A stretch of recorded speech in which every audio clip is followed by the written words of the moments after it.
Today I'm going to be showing you how to make a box set cover image using GIMP. This is the second part. The link to the first part is below. I'm using GIMP 2.10.22. Mine looks different than yours probably, but it's just display settings. For this tutorial, we'll be using the 3-book 3D box cover template that I got from CoverVault. It is free and it is linked below. It comes as a zip with both a PSD and a JPEG format in it. You'll want to open it in GIMP as a PSD, that's Photoshop format. When you open it, you'll see these layers in your layer pane. What we'll be replacing today is these 6 green images, but we'll only be using 4 graphics. We'll get to that. I have them all open here up top. This is my box cover and my book cover. Yes, they're mirrored. And also my box color. Now, box color is just this rim here where a laminate would be folded over in a physical box. My image is the backdrop from my spine graphic, but you can use a flat color here. It doesn't make that big of a difference. And then finally, we have the spine graphic that we made in part 1 of this video. First thing you're going to do is remove that backdrop by going to your layers and clicking on the eye next to the backdrop layer. You can do this anytime. It's just a distraction for me, so I'd rather work on a white background for this. So next I'm going to go up to the box cover layer. It's divided into 2 elements, an image and a mask. If you don't know what masks do, just accept that it controls what's visible as well as shadowed and highlighted here. There's other functions, but that's what it's doing here.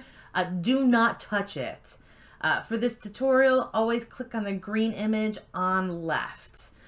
Once you do that, for the box cover image, you will open your actual box cover image. You will select all and copy that. You're going to go ahead and paste it back into the 3D image. When you paste it, you'll see it in your layers as a floating selection above box cover. That is where you need it to be, and it will only be visible where the mask is set on the box cover layer. So to set it the right shape, you're going to go over here and use the handle transform tool.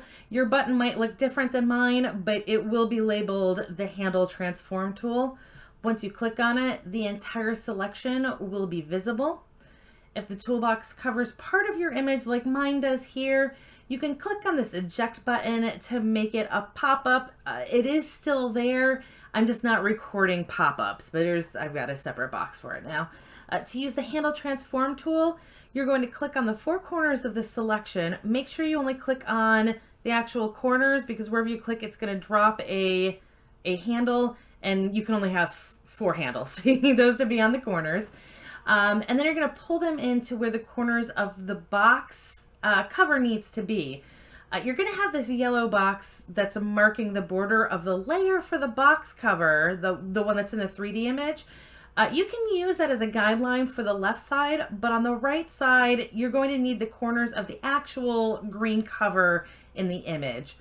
So you're going to click enter or the transform button in that pop-out in order to set it. And once you do that, you can anchor it, and voila, you see it's got the highlights and the shadow of the thumb hole there, so everything worked.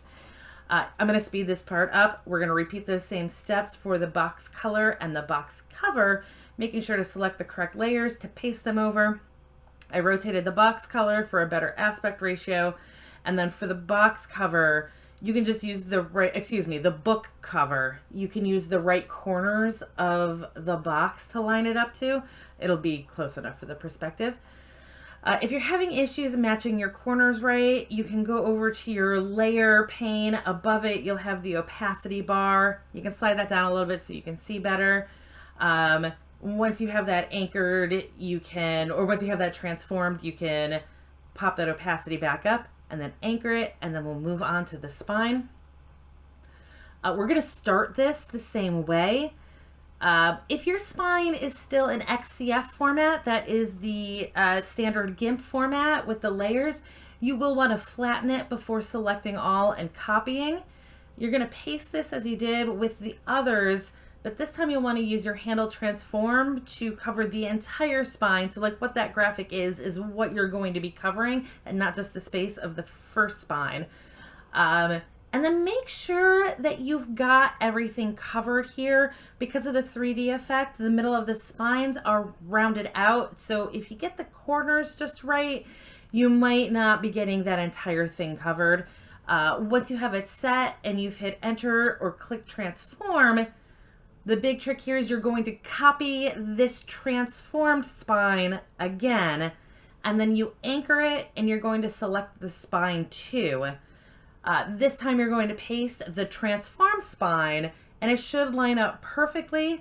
Anchor that and repeat for spine 3. For spine 3, it will be offset.